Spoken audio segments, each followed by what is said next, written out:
Sutra. Thereupon, Maitreya Bodhisattva, wishing to restate his meaning, spoke verses asking, Manjushri, what is the reason for the guiding master's emanation from the white hair between his brows, of a great light which shines everywhere, and for the rain of mandaravas and of manjushaka flowers, the breeze of fragrant chandana which delights the hearts of those assembled. Through these causes and conditions, the earth is all adorned and pure, and within this world the earth trembles in 6 different ways. Then the fourfold multitude rejoices all together. In body and in mind, enraptured, they obtain what they had never had. Commentary. The Bodhisattva Maitreya wished to restate his meaning, to speak the doctrine for one more time. Why did he want to go to the trouble of saying it all over again? It was just because he feared that you and I, the living beings of today, would not understand, and you have the nerve to think of it as trouble. Don't have such thoughts. He spoke verses asking, Manjushri, what is the reason for the guiding master's emanation? What is a guiding master? Guide means to lead forth off of the road of darkness onto the road full of bright light. What is meant by guiding master? Who is the guiding master? Shakyamuni Buddha is a great guiding master. He takes us out of the house and back to our original home. Now we should return to our genuine home, to the place where Shakyamuni Buddha lives, the pure land of eternal still light. That's our true home. What is the reason for the guiding master's emanation? Why has the world-honored one emitted light from the white hair between his brows? This great light which shines everywhere, illumining the entire universe. Previously, in the prose text, the light was said to shine across 18,000 worlds to the east. Here it says, shining everywhere, and so I explained it, saying that the light shines not only to the east, but to the south, north, and west, and the 4 points in between, and up and down as well. It shines in all possible directions. And for the rain of mandaravas and of manjushaka flowers, it rains not water but mandarava flowers. They are as beautiful as you could possibly imagine. When you see them, your heart is overjoyed. I have never seen such beautiful flowers before. They cause your heart to be extremely happy, and so they are called the flowers which go along with your wish. Manjushaka flowers are red flowers. They are not only beautiful but soft as well. They can't be crushed, however, and if you wish for big blossoms, they are big. If you wish for small blossoms, they are small. They are especially beautiful. The breeze of fragrant chandana. Chandana incense can be smelled at a distance of 40 miles. Delights the hearts of those assembled. Seeing the flowers, their hearts rejoice. They are filled with joy. They've never been so happy before. Not just one of them was happy. The entire assembly was happy. Through these causes and conditions, the earth is all adorned and pure. Because the flowers have cleansed, purified, and adorned the earth, no one needs to sweep it. It's sparkling clean. And within this world, the earth that is our world here trembles in 6 different ways. The 6 types of earthquakes have already been discussed. They represent the six sense organs. Those who don't work hard won't know about this but those who do may sometimes find their eyes blink very fast like an electric fan. If you haven't had any experience, you may wonder, has a ghost come? Why are my eyes blinking like this? It's not a ghost. It's a result of your hard work. Sometimes you may hear birds warbling or the sounds of cows or horses. You needn't be afraid. It's just the occurrence of one of the six types of earthquakes: shaking, surging, rising, crashing, roaring, and banging. Shaking refers to movement in one place. Universal shaking refers to shaking throughout the four continents, but you should not think this is a particularly big earthquake. It's not as big as the shaking of the entire 3,000 great thousand worlds, which is called a cosmic shaking. Shaking, universal shaking, and cosmic shaking represent the eye organ, the object of the eye, and the eye consciousness. The same also applies to the other five sense fields, the six sense organs, the six sense objects, and the six sense consciousnesses make up the 18 realms of sense. Each of the six types of earthquakes has three divisions, making 18, which represent the 18 fields of sense. The light illumining the 18,000 worlds to the east also represents the 18 realms of sense. Crashing occurs in one world. Universal crashing occurs in four continents. Cosmic crashing occurs throughout the entire 3,000 great thousand worlds. Each of the six types of earthquakes has these three divisions, corresponding to the 18 realms of sense.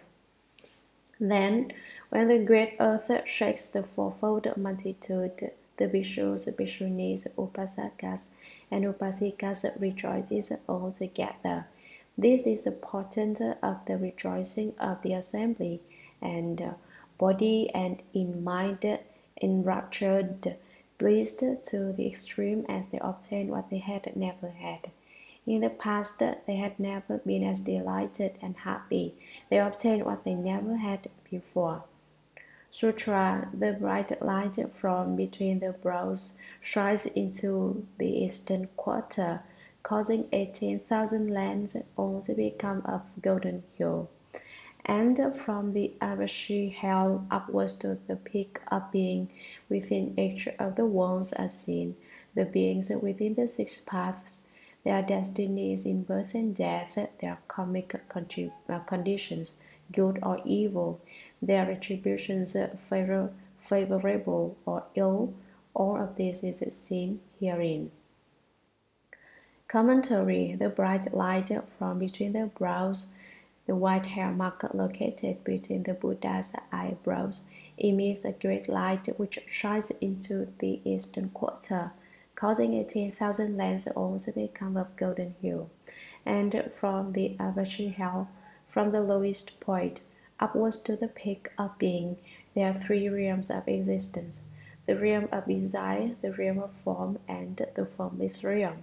The peak of being refers to the heaven of neither perception nor non-perception, which is the fourth station of emptiness. This is located in the form realm and can't be said to have any particular form. Nevertheless, the Buddha now emits light which shines all the way up to the top of the formless heavens. Within each of the worlds are seen, in all the worlds in the limitless Buddha lands, the beings within the six paths, the path of the gods, humans, asuras, and hell beings, hungry ghosts as well as the animals. Their destinies in birth and death. Within the six paths, living beings are born and then they die and then are born, birth, birth, death, death, death, birth, death, birth, death, birth, death. They spin around in the revolving wheel of the six paths of rebirth. Although you are a human being, in this world. Don't think that it will always be so. If your actions are good, you may be assured of keeping a human body, but if you do evil deeds, you will lose it. Then what will one become? Haven't I already told you? You can go to hell, become a hungry ghost, or turn into an animal. There are karmic conditions, good or evil. Perhaps your deeds are good, or perhaps they are evil. Goodness creates good karmic conditions, and evil has evil karmic conditions. But the deeds are done, and the conditions created by you alone. It is said, good and evil are two diverging roads. You can cultivate the good or commit crimes. Cultivate means to practice the way. Commit means to create offenses. There is a good road and a bad road. It's up to you to choose which one you will walk. If you walk down the good road, you create good karma. If you walk down the evil one, you will create evil karma. Their retributions, favorable or ill, good or evil, refers to conditions on the causal ground. If you plant good causes, you will receive favorable retribution. If you plant evil causes, you will receive bad retribution. A favorable retribution means that everything is as you wish it to be.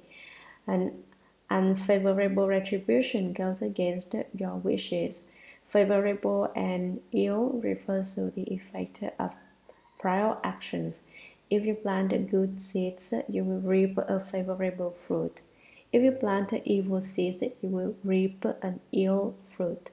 All of this is seen herein, the turning wheel of the six paths, the interrelated process of creating karma and undergoing retribution is all seen in the first command's white hair mark light. Sutra. Further seen are all the Buddhas, the lions, the sagely masters, expounding on the Sutra scriptures, foremost subtlety and wonder. Clear and pure is the sound of their soft, compliant voices, teaching all the Bodhisattvas, numbering in the countless millions. The Brahma sound, profound and wondrous, fills those who hear with joy. As within his wand, each one proclaims the proper Dharma. Through various causes and conditions and limitless analogies, they clarify the Buddha Dharma to enlighten living beings. Commentary. Further seen are all the Buddhas. The Buddhas are seen as well. The lions, the sagely masters, they are the masters among the sages expounding on the Sutra scriptures. The great vehicle sutras, which are of foremost subtlety and wonder. This is truly rare, number one, wonderful Dharma. Clear and pure is the sound. The Buddha sounds are extremely clear and resonant of their soft, compliant voices. Their voices are both resonant and soft, compliant, delicate, and beautiful sounds which pleases the ear and delight the hearts of the entire assembly. According to whatever kind of sound each person likes to hear, the Buddha's voice takes on that quality. Teaching all the Bodhisattvas, the Buddhas teach and transform all the Bodhisattvas, numbering in the countless millions. There are number in the countless myriads of millions. The Brahma sound, profound and wondrous. The clear, pure sounds are extremely deep and fine. Fills those who hear with joy. The more people hear it, the more they enjoy hearing it. As within his word, each one proclaims the proper Dharma. All the Buddhas residing in their own worlds, expounding upon the proper Dharma, the genuine Buddha Dharma. Through various causes and conditions, people are not the same. They have varying dispositions, and so when teaching the Dharma, the Buddha employs various types of causes and conditions to teach them and cure them of their differing bad habits and faults, and limitless analogies. Limitless means that they can't be counted. The Buddha uses numerous analogies to teach the Dharma, all for the sake of leading living beings to understand the genuine Buddha Dharma to cultivate in accord with it. So the text says, they clarify the Buddha Dharma. How do they clarify it? They use wisdom to brightly illuminate it. They use the bright light of wisdom to bring about the understanding of all the Buddha Dharmas. To enlighten living beings, they cause all living beings to gain increasing wisdom and buddhi. It's like digging a mine. The mine may contain gold, but unless you find a way to dig it out, the gold will not appear. The Buddha nature is inherent within the self-nature of living beings, but unless you explain it to them clearly, they will not understand their inherent Buddha nature and they will unable to cultivate it.